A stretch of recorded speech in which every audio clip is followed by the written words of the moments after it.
અશ્વત્થામા દ્વારા પાંડવ અને પાંચાલ વીરોનો સંહાર. સંજય કહે છે, રાજન, હવે દ્રોણપુત્ર અશ્વત્થામાએ શિબિરમાં પ્રવેશ કર્યો તથા કૃપાચાર્ય અને કૃતવર્મા દરવાજા પર ઊભા રહી ગયા. તેમણે પોતાનો સાથ આપવા તૈયાર જોઈને અશ્વત્થામાને ભારે પ્રસન્નતા થઈ અને તેમણે તેમને ધીરેથી કહ્યું, તમે બંને જો તૈયાર થઈ જાઓ તો આપણે આ બધા શત્રુનો વધ કરી શકીએ છીએ. પછી નિંદ્રામાં પડેલા આ સહ્યા યોદ્ધાઓની તો વાત જ સી છે. હું શિબિરની અંદર જઈને કાળની જેમ મારકાપ શરૂ કરીશ. તમે લોકો પણ એવું જ કરો, જેથી કોઈ પણ તમારા હાથમાં જીવતો જઈ ન શકે. આમ કહીને દ્રોણપુત્ર પાંડવોના તે વિશાળ શિબિરમાં દરવાજાથી ન જતા વચ્ચેથી જ ઘૂસી ગયો. તેને તેનું લક્ષ્ય દુષ્ટદ્યુમ્નના તંબુની તરફ હતી. તેને તેનું લક્ષ્ય દુષ્ટદ્યુમ્નના તંબુની ખબર હતી, તેથી તે ચૂપચાપ ત્યાં પહોંચી ગયો. ત્યાં તેમણે જોયું કે તમામ યોદ્ધાઓ યુદ્ધમાં થાકી જવાને કારણે અચેત થઈને સૂતા છે. તેમની પાસે જ એક રેશમી શૈયામાં તેને દુષ્ટદ્યુમ્ન સૂતેલો દેખાયો. ત્યારે અશ્વત્થામાએ તેને પગથી લાત મારીને જગાડ્યો. પગ વાગતા જ રણોન્મત્ત દુષ્ટદ્યુમ્ન જાગી ગયો અને મહારથી અશ્વત્થામાએ આવેલો જોઈને તેઓ તે પલંગમાં ઊભો થવા ગયો કે વીરે તેના વાળ પકડીને તેને પૃથ્વી પર પટકી દીધો. આ સમયે દુષ્ટદ્યુમ્ન ભય અને નિંદ્રાથી શિથિલ હતો. સાથે સાથે અશ્વત્થામાએ તેને જોરથી પટક્યો હતો, તેથી તે નિરુપાય થઈ ગયો. અશ્વત્થામાએ તેની છાતી અને ગળા પર બંને ઘૂંટણો ટેકવી દીધા. દુષ્ટદ્યુમ્ને બહુ બરાડા પાડ્યા અને તડફ્યો, પરંતુ અશ્વત્થામા તેને પશુની જેમ મારતો રહ્યો. છેવટે તેને અશ્વત્થામાને નખથી ઉજળિયા ભરતા લથડતી જીભે કહ્યું, આર્યપુત્ર, વ્યર્થ વિલંબ ન કરો, મને હથિયારથી મારી નાખો. તેણે આટલું કહ્યું જ હતું કે અશ્વત્થામાએ તેને જોરથી દબાવ્યો અને તેની અસ્પષ્ટ વાણી સાંભળીને કહ્યું, અરે કલંક, પોતાના આચાર્યની હત્યા કરનારને પુણ્યલોક મળતો નથી, તેથી તને શસ્ત્રથી મારવો યોગ્ય નથી. આમ કહીને તેને ક્રોધિત થઈને પોતાના પગથી લાતો મારીને દુષ્ટદ્યુમ્નના મર્મસ્થાનો પર પ્રહાર કર્યો. આ સમયે દુષ્ટદ્યુમ્નના બરાડાઓની ત્યાંથી સ્ત્રીઓ અને રક્ષકો પણ જાગી ગયા અને તેઓ એક અલૌકિક પરાક્રમ ધરાવતા પુરુષને દુષ્ટદ્યુમ્ન પર પ્રહાર કરતો જોઈને તેને કોઈ ભૂત સમજ્યા. તેથી ભયના લીધે કોઈ બોલી ન શક્યા. અશ્વત્થામાએ આ પ્રમાણે દુષ્ટદ્યુમ્નને પશુની જેમ ધબેડીને મારી નાખ્યો. ત્યાર પછી અશ્વત્થામા તે તંબુમાંથી બહાર નીકળ્યો અને રથ પર બેસીને પૂરી છાવણીમાં આંટા મારવા માંડ્યો. પાંચાલ રાજ દુષ્ટદ્યુમ્નને મરેલો જોઈને તેમની રાણીઓ અને રક્ષકો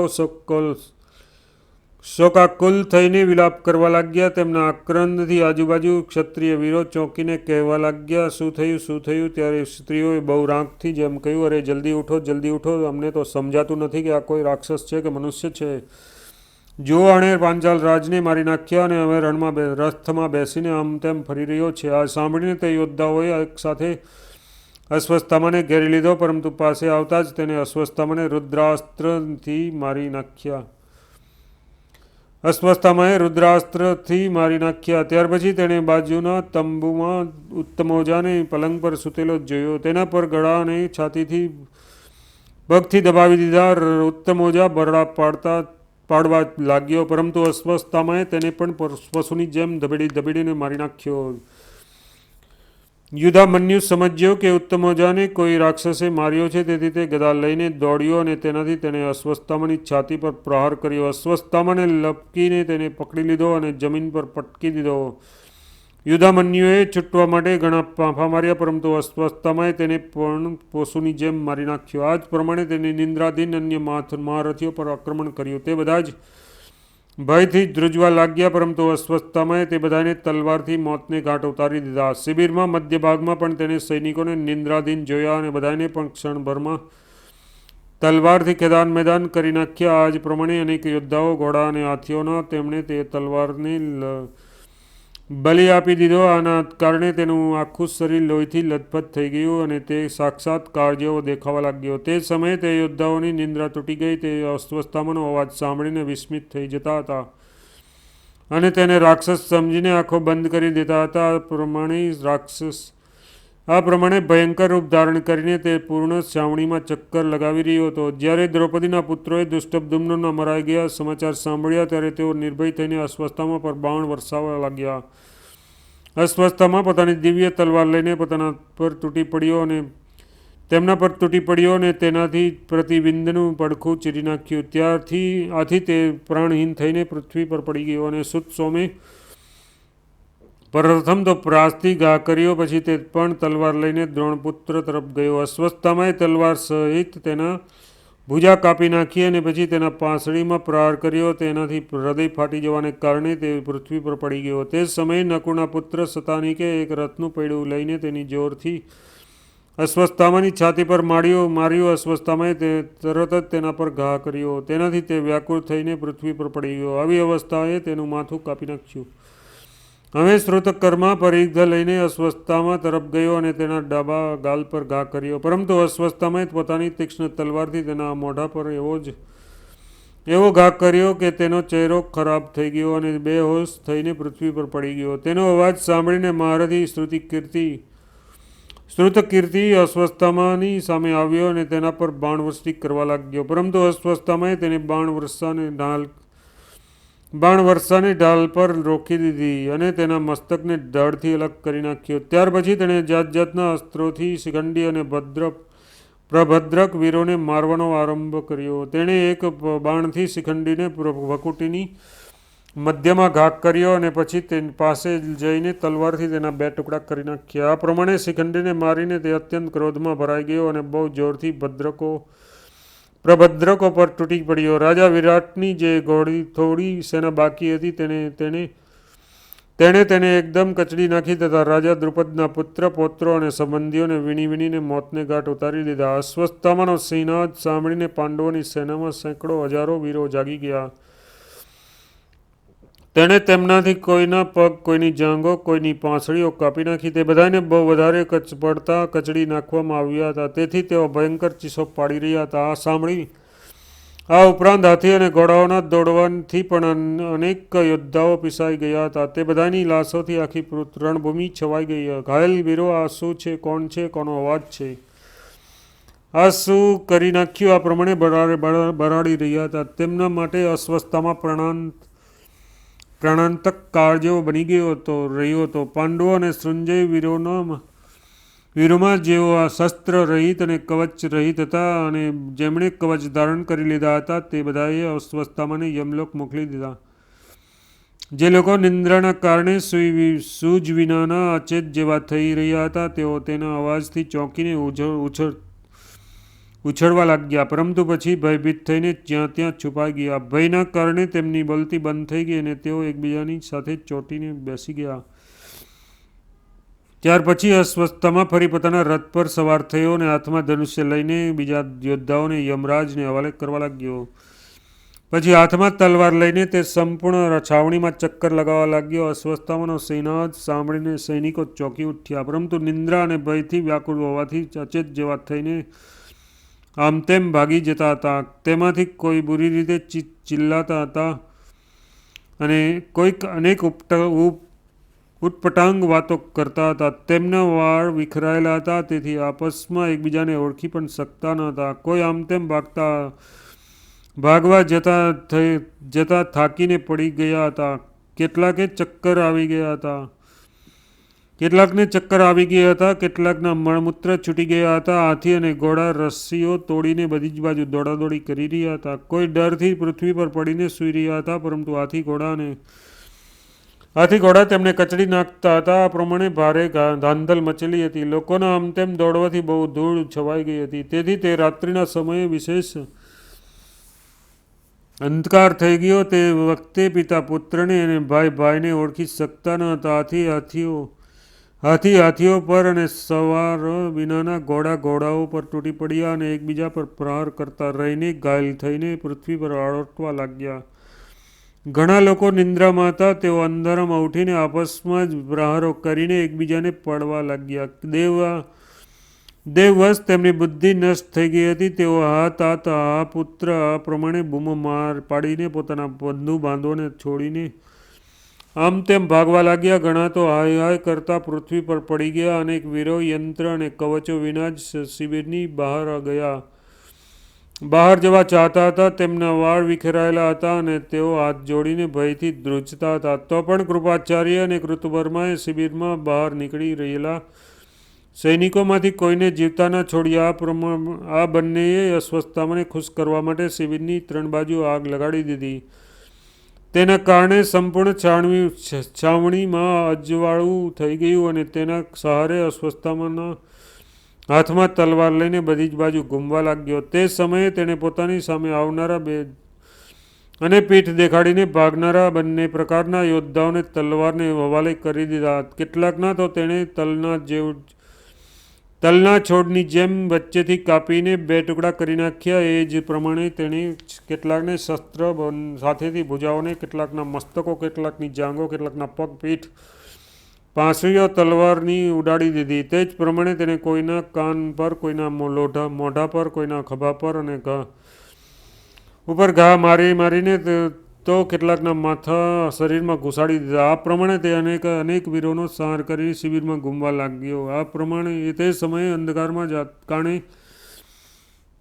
અંધકારના કારણે રાત બહુ ભયંકર લાગતી હતી. હજારો મરેલા અને અધમુવા મનુષ્યોથી તથા અનેક મરેલા હાથી ઘોડાથી છવાઈ ગયેલી પૃથ્વીને જોઈને હૃદય કાંપી ઉઠતું હતું. લોકો હાહાકાર કરીને આપસમાં કહી રહ્યા હતા, ભાઈ, આજે પાંડવો શિબિરમાં ન હોવાને કારણે આપણી આ દુર્ગતિ થઈ છે. અર્જુનને તો અસુર, ગંધર્વ, યક્ષ અને રાક્ષસ કોઈ પણ જીતી શકતું નથી, કેમ કે સાક્ષાત શ્રીકૃષ્ણ તેમના રક્ષક છે. 2 ઘડી બાદ તે બધો જ શોરબકોર શાંત થઈ ગયો. તેથી તે ક્ષણમાં જ તે ભયંકર ધૂળ ભેગી થઈ ગઈ. અશ્વત્થામાએ ક્રોધિત થઈને તે એવા હજારો વીરોને મારી નાખ્યા જેઓ કોઈ રીતે પ્રાણ બચાવવાના પ્રયત્નમાં હતા. કોઈ રીતે પ્રાણ બચાવવાના પ્રયત્નમાં હતા. જેઓ એકદમ ગભરાયેલા હતા અને જેમનામાં સહેજ પણ ઉત્સાહ ન હતો, જે એકબીજાને ચોંટીને બેઠેલા હતા, શિબિર છોડીને ભાગી રહ્યા હતા તથા કોઈ રીતે લડી રહ્યા હતા. તેમાંથી પણ તેણે કોઈને જીવતા ન છોડ્યા. જે લોકો અગ્નિમાં દાહી ગયા હતા અને જેઓ આપસમાં મારકાપ કરી રહ્યા હતા, તેમને પણ તેમણે યમરાજને હવાલે કરી દીધા. રાજન આ પ્રમાણે અડધી રાત્રિના સમયે દ્રોણપુત્રે પાંડવોની તે વિશાળ સેનાને જોતજોતામાં યમલોક પહોંચાડી દીધી. પોહ ફાટતા જ અશ્વત્થામાએ શિબિરમાંથી બહાર આવ્યો અને વિચાર કર્યો. તે વખતે મનુષ્યોના લોહીથી ખરડાયેલી તે તલવાર એ રીતે તેના હાથે ચોંટી ગઈ હતી કે જાણે તેનું અભિન્ન અંગ હોય. આ પ્રમાણે પોતાની પ્રતિજ્ઞા મુજબ કઠોર કર્મ કરીને અશ્વત્થામા પોતાના પિતાના ઋણમાંથી મુક્ત થઈને નિશ્ચિંત થયો. તે છાવણીમાંથી બહાર આવ્યો અને કૃપાચાર્ય અને કૃતવર્માને મળીને તેણે પ્રસન્નતાપૂર્વક પોતાની બધી જ કરતૂત સંભળાવી અને તેણે આનંદિત કર્યો. તેઓ પણ અશ્વત્થામાનો પ્રિય કરવા ચાહતા હતા. તેથી તેમણે પણ જે હજારો પાંચાલ અને શૃંગ વીરોનો સંહાર કર્યો હતો તે અશ્વત્થામાને કહીને તેણે પ્રસન્ન કર્યો. રાજા ધૃતરાષ્ટ્ર પૂછે છે, સંજય, અશ્વત્થામાએ મારા પુત્રના વિજય માટે જ કમર કસી હતી, તો પછી તેણે આવું મહાન કર્મ પહેલાં કેમ ન કર્યું?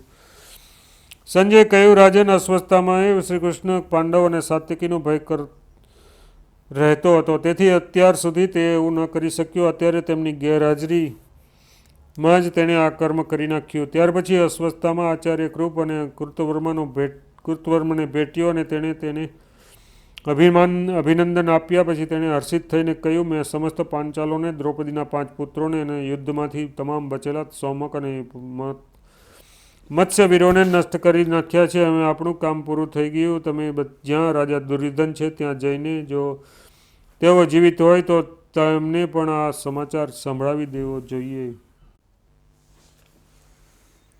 અશ્વત્થામા વગેરે દુર્યોધનને બધા જ સમાચાર કહેવાતા હતા. દુર્યોધનનું મૃત્યુ. સંજય કહ્યું, રાજન, બધા જ પાંચાલ વીરો અને દ્રૌપદીના પુત્રોએ મારીને આપ ત્રણેય વીરો જ્યાં રાજા દુર્યોધન મરણાસન્ન અવસ્થામાં પડ્યો હતો તે સ્થાન પર ગયા. તેમણે જોયું તો તે વખતે તેમનામાં થોડો જીવ હતો. તે જેમ જેમ પોતાના પ્રાણ રોકી રહ્યો હતો તેના મુખમાંથી લોહી વહી રહ્યું હતું. તથા તેની આજુબાજુ બહુ વરુ અને બીજા હિંસક પ્રાણીઓ ઘેરાઈને બેઠા હતા. તે બધા જ તેને ખાઈ જવા ઈચ્છતા હતા અને તે બહુ જ મુશ્કેલીથી તેને રોકી રહ્યો હતો. તે વખતે તેને ભારે વેદના થઈ રહી હતી. દુર્યોધને નિરાધારની જેમ પૃથ્વી પર પડેલો જોઈને તે ત્રણેય વીરોને અસહ્ય દુઃખ થયું હતું. તેઓ ધ્રુસકે રડવા લાગ્યા. તેમણે પોતાનું હાથે દુર્યોધનના મોં પરથી લોહી સાફ કર્યું અને પછી રાંકની જેમ વિલાપ કરવા લાગ્યા. કૃપાચાર્યે કહ્યું, અરે વિધાતા માટે કોઈ પણ કામ કઠણ નથી. 11 અક્ષોની સેનાનો સ્વામી રાજા દુર્યોધન આજે લોહીની લથપથ થઈને પૃથ્વી પર પડ્યો છે. મહેલોમાં જે રીતે મહારાણી સૂતી હતી એ જ રીતે આ સોનાના પતરાની મઢેલી ગદા વીર દુર્યોધનની સાથે સૂતેલી છે. કાળની કટિલતા તો જુઓ. જે શત્રુસૂદન સમ્રાટ કોઈ સમયે અભિષેક કરાયેલા રાજાઓની આગળ ચાલતો હતો, આજે તે જમીન પર પડ્યો જ ધૂળ ફાંકી રહ્યો છે. જેની સામે સેંકડો રાજાઓ ભયથી મસ્તક ઝુકાવતા હતા, તે જ આજે વીર શૈયા પર પડેલો છે. પહેલાં જેને અર્થ પ્રાપ્તિ માટે અનેક બ્રાહ્મણો ઘેરીને ઊભા રહ્યા હતા, તેને આજે માંસના મોંથી માંસાહારી પ્રાણીઓને ઘેરી લીધો છે. અશ્વત્થામા બોલ્યો, રાજશ્રેષ્ઠ, તમને સમસ્ત ધનુર્ધરોમાં શ્રેષ્ઠ કહેવામાં આવ્યા હતા. તમે સાક્ષાત ભગવાન શંકરસેનના શિષ્ય અને યુદ્ધમાં કુબેર તુલ્ય હતા. તેમ છતાં ભીમસેનને કઈ રીતે તમારા પર પ્રહાર કરવાનો અવસર મળી ગયો? તમે સઘળા ધર્મોને જાણનારા હતા. ક્ષુદ્ર અને પાપી ભીમસેને કઈ રીતે તમને કપટથી ઘાયલ કરી દીધા? ખરેખર કાળની ગતિને સમજવી બહુ કઠણ છે. ભીમસેને તમને ધર્મયુદ્ધ માટે બોલાવ્યા હતા, પરંતુ તેણે અધર્મપૂર્વક ગદાથી તમારી જાંઘો તોડી નાખી. આ પ્રમાણે અધર્મથી મારીને જ્યારે ભીમસેન તમને કઠોર બાણ ઠોકર મારી ત્યારે પણ કૃષ્ણ અને યુધિષ્ઠિરે તે ક્ષુદ્રને કશું ન કહ્યું. ધિક્કાર છે ભીમે તમને કપટથી માર્યા છે. તેથી જ્યાં સુધી આ સૃષ્ટિ રહેશે ત્યાં સુધી યોદ્ધાઓ તેની નિંદા કરશે.